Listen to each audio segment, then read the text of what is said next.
fait, on ne fait pas la hijra par peur. Enfin, oui, فَفَرَّرْتُ مِنْكُمْ لَمَّا خِفْتُكُمْ, j'ai fui de vous lorsque je vous ai craint, comme Moussa alayhi salam le dit. Mais on ne fait pas la hijra parce qu'on a peur, parce qu'ils ne vont plus nous lâcher, non. Si on a un objectif, on reste.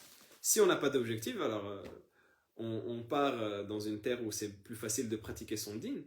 Mais le jugement de la hijra, il n'est pas dépendant de si on est évoqué dans les médias ou pas. C'est pas par peur c'est pas un repli, c'est pas une fuite.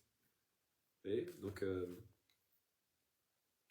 ce n'est pas maintenant ils nous lâchent plus depuis longtemps. Hein, c'est pas, je veux dire, les perquisitions, etc. Ça fait des années, ça n'a pas commencé avec les émissions de télé. Maintenant, on fait la hijra parce que on sent qu'on est bloqué dans le pays où on est par rapport à son dîn, par rapport à ses principes, par rapport à l'éducation de sa famille, de ses enfants, etc. Et on n'a pas attendu d'être évoqué dans les émissions télé pour bouger, ou pour étudier la science surtout. Pour étudier la science. Après, bon, je ne sais pas exactement si...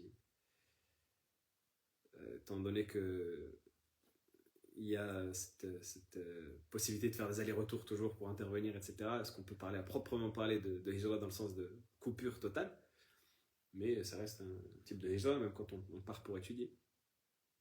Donc voilà, cette réponse systématique-là de dire ah oui, vous avez peur, donc vous allez partir, vous n'allez pas retourner en France. Des gens qui m'ont dit ne reviens pas en France avant un bon moment. Et pourquoi? On dirait j'ai eu 5 étoiles sur un jeu vidéo bien connu. Voilà.